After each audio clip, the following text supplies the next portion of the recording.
Hello everyone, Pierce Station here. Welcome back to a news segment. I know it has been a hot minute since we have done news segments on the channel, but we're going to go ahead and do a news segment.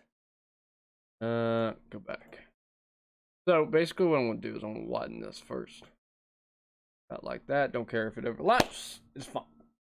So basically we haven't done news segments in a while, and we're going to start picking the channel back up and doing videos every single day. So with that, this video will go up on Mother's Day. So for all the mothers that are out there, including my own, happy Mother's Day. Second of all, we're getting back into the swing of things with the news segments. So we're going to get some more content on the channel. That way we can continuously push out videos and continuously get subscribers. We are continuously getting subscribers as we are at 261 current, and we will gain more over time. Yes, I have my Hot Swins hat on, but nothing more of that. We will get into the videos and, well, into this video, and I will explain to you the new cards that are printed, which ones that you want to play in certain decks, and which ones you don't want to play in certain decks. There are certain decks that come out and they have all these support cards, but only 2 or 3 of them get play, and I will explain those cards as I do. I am one of the best at doing the news segments and giving you the best information and not giving you the false information on cards that you are going to play and cards that you're not going to play. There are some people that are on some absolute copium, and I am not on any copium because I know each deck financially on its own, as I have over 18 deck profiles on the channel and I continuously study the meta. Now, with this being said, what does that mean? If I'm continuously studying the meta, I know every deck, I know every single card in every deck, I know everything about it, and basically what I'm going to do is I'm going to tell you what are the best cards that you're going to play. I'm not correct 100% of the time, but 96.7% I will say I am correct. So without further ado, let's see what new cards we're going to talk about today, as we have not done a video since the announce of Firewall Dragon and Hyper Photon Nova. Holy shit. Hyper Photon Nova. Cyberstorm Access. I'm sorry. It's been a while. Alright, anyway. So, basically, so there's been all kinds of cards that have been announced that are coming out, blah blah blah. We will go over the Master Duel ban list at some point in time, but right now is not the time. So I think what is most monumental is this one right here. So let's read about this card, and I can explain to you why you will not play this card. All right. So the Treasure of Treason Snake Eye. Normal spell. You can only activate this card once per turn. So it's a hard once. Not really. It's a soft once. So how do you know it's a soft once? Is it does not say the card's name in the text, which means it's a soft once per turn, which means that you can use it more than once in the same turn. Now, if it had the card's name in it, then you could only use it once per turn. But with the current text we have here, it looks like this card is going to be a soft once per turn. You can only activate this card once per turn. So, with that being said, the effect is target one monster on the field for cost. Place it in into its original owner's spell and trap zone as they face up continuous trap or continuous spell. Now, what deck might you see this card played in? You might see this card played in Valence. That is a possibility because Valence really gets big boosts off of that. Now, where this conflicts is it targets for one. That's a negative. Anytime a card targets, it's negative. If it does not target, it's positive. So there are positives and negatives to every situation. The targeting a card is a cost. which is okay. So it's like 50-50. Placing it into its original owner's spell and trap zones as a continuous face-up, continuous spell is more the positive note about this card, but for this card on its own is not very good. And if you're not playing Valence, I do not see you playing this card in any deck whatsoever. So with that being said, I give this card a 2 out of 10. Not that good. So let's get on to the next one.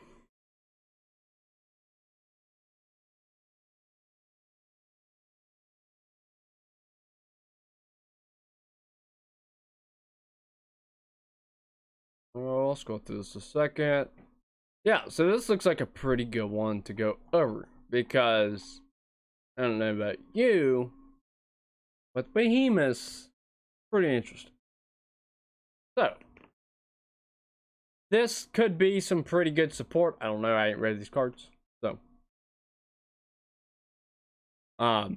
anytime in 2023 you see a card that says you contribute some in this card by attributing one monster, that is not good. Especially when it's a level 10. Anytime a card's like, oh, well, you can contribute some in this card. In 2022, unless you're playing Flu, you do not tribute summon, like, period. So a card that allows you to tribute summon one monster is not good. Card is normal or special summon. You can target a beast, beast warrior, or winged beast monster in your graveyard. Add it to your hand, and if you do, this card loses 700 attack. This normal summon card is unaffected by activated effects of special summon monsters, which means if you normal summon it, it's affected. And 3, during your end phase, you can make this card gain 700 attack. Perfect. Perfect. Well, with this card, where are the positives and the negatives? The negative is that. That's a negative. That's a negative. That's pretty good. Like, we really don't care about losing the 700 because you'll just gain it during the end phase anyway. Where the real negative of this card is number one, you gotta tribute summon this damn thing, which is not good in 2023 because you're supposed to summon everything. Which is why this is kind of cool, but if you face branded, and I'm pretty sure, well, it's Earth, but it is a high level, so you can make Titanic Clad.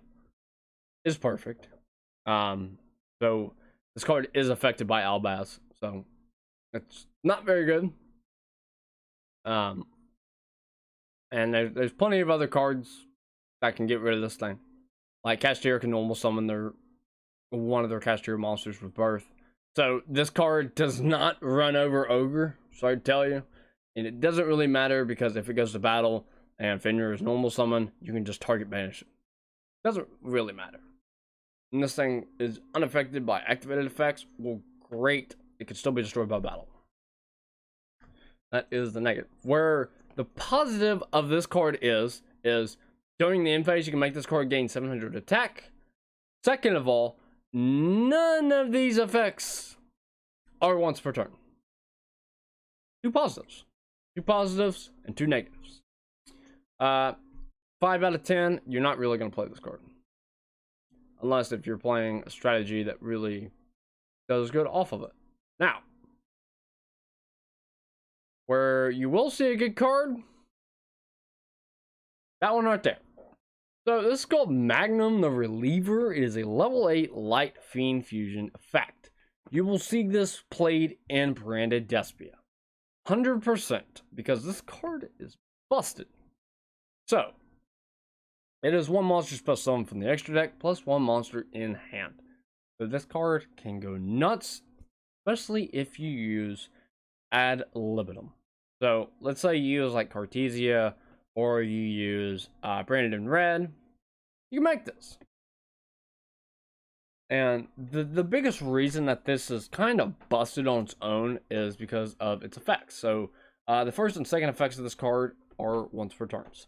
Don't know if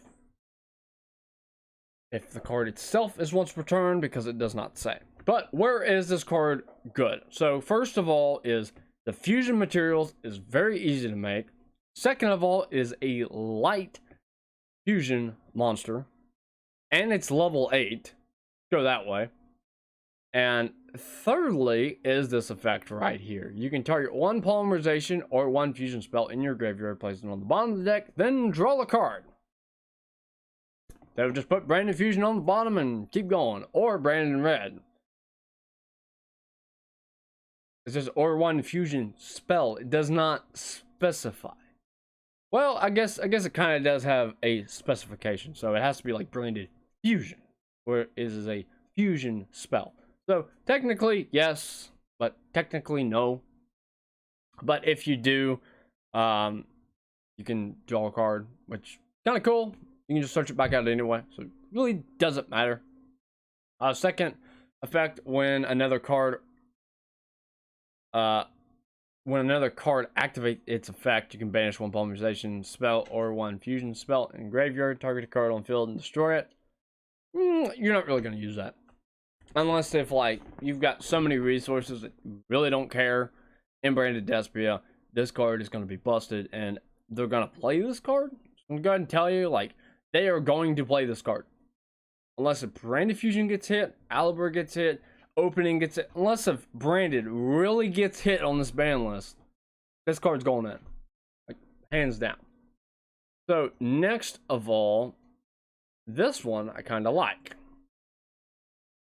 So, this is Gaia Ablaze, the Scorching Solar Knight. It is a level 7 fire, which is another Gaia monster, which is great. The Gaia is getting support. However, it is one tuner plus one or more non-tuner monsters. When this card destroys an opponent's monster in battle, you can activate this effect. It can make another attack in a row. Fantastic.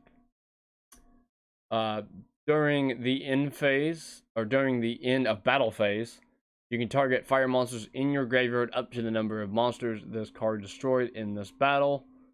In battle this turn, return them to hand. Or add them to your hand.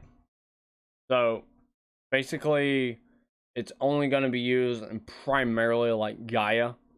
So, this card really doesn't do a whole lot, but it is good for the deck financially.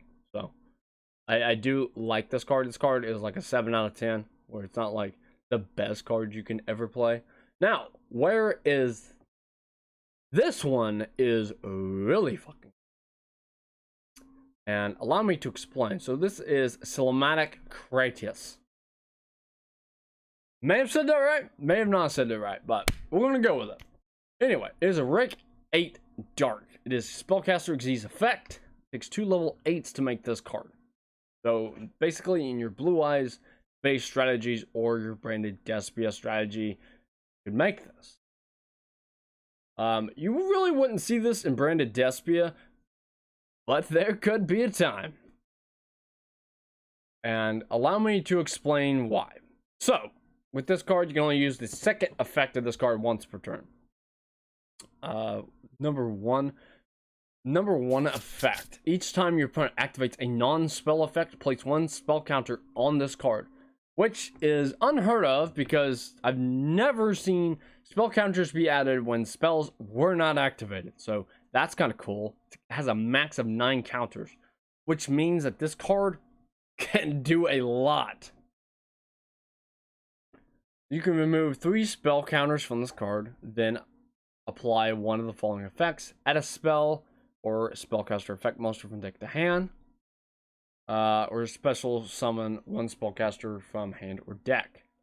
Third effect, if this card would be destroyed, you can detach 1 material instead, which is an okay effect. So this card's got ways to protect itself, and as it's reading, the destruction effect is not once per turn. So it would take 3 destruction effects to actually destroy this card. And it's when this card would be destroyed. So by battle or card effect, you just detach 1 instead. So this card isn't going to be like anything beefy. It's not gonna be anything like you throw all your resources into. Going to Despia could make this like turn 2 or 3. It all just depends. But this card itself is very good. I do like it. And I feel like this card is going to be a real meta card. Because there's times where your opponent can really go off. The second effect, as I'm reading it, is not a quick effect. So that's kind of mute. So you would make this on your going second or third. And you would kind of have to like rely on your opponents. So not like super busted in my opinion. So we'll get on to the next card here, which is called Exaggeration. So Exaggeration is a quick play spell, thank God. You can only activate this card once per turn. Again, it doesn't clarify exaggeration, so if like more text comes out on this card, I'm sure it will say you can only activate exaggeration once per turn or whatever. First, during the start of damage step involving 2 monsters, you can activate one of the following effects.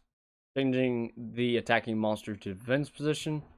Return the monster that was targeted for the attack to the hand. Destroy both monsters. This is going to be a really good card, and in ways that you may not understand. But specifically, this card is super good. I'm just gonna go ahead and put this card as an 8 out of 10.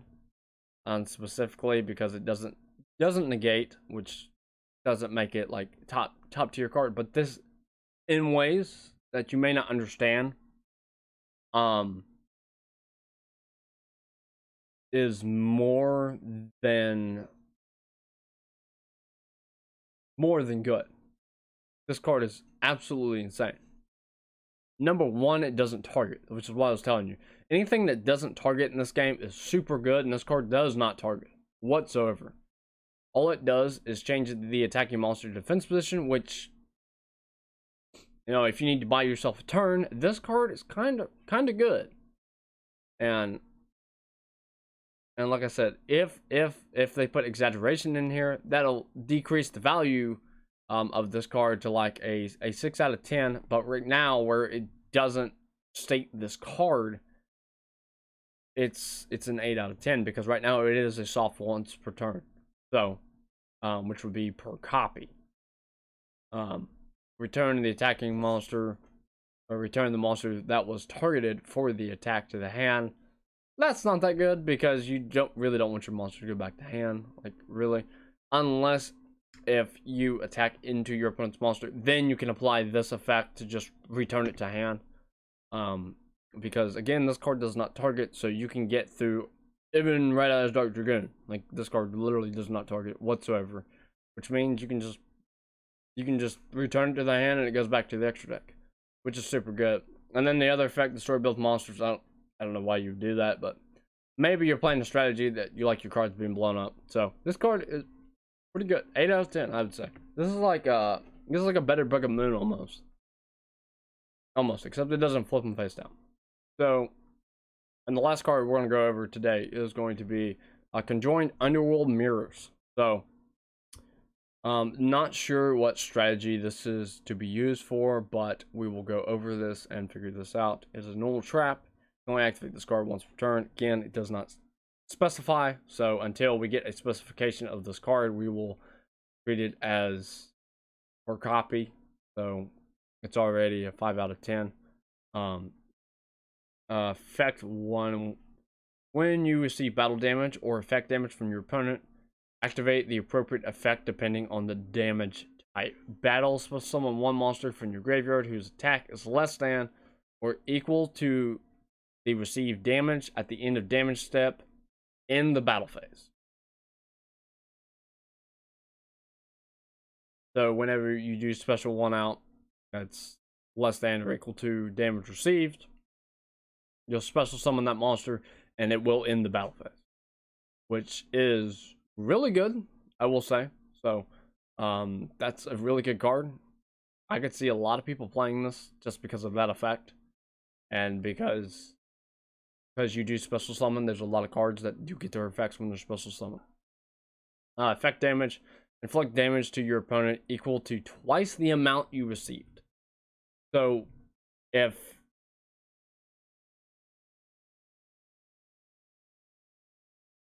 you, like, let's say someone goes long one burn, and you take 12, you can activate this card, and then they burn for 24. So, really good card. I do like the effect. This even comes up against, like, Marine Cess with Spring Girl, with them milling them off the top. So super good there. Even the long one from the extra deck, this card still does a bit of damage. So I do like this card. I'm gonna give this card a 7 out of 10. The reason I'm giving it a 7, it is a normal trap, which can be negated by plenty of cards in the game.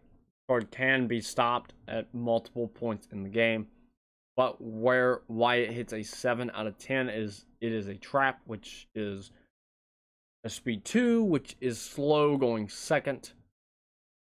And that's the whole reason it's a 7 out of 10. Otherwise, if this card was, let's say, like a quick play spell, this card would be like a 9 out of 10, just because of the speed. It would be rather ridiculous.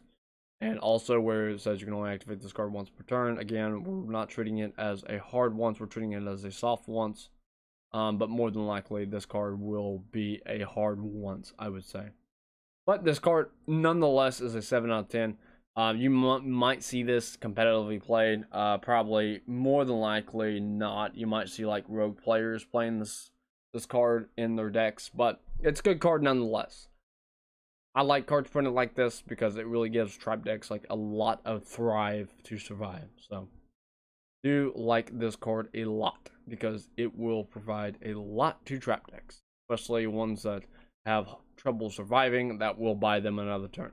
So with that being said, we will end the video here. Again, we will be doing a new segment again tomorrow, and also probably a Dynamorphia deck profile tomorrow, as I have been working hard on that deck and went 2-2 at locals the other night. So we will go over it. I have not been playing any of the remote duel extravaganza, which I was doing for a time, and I was getting first place like every single tournament for the past 3 weeks.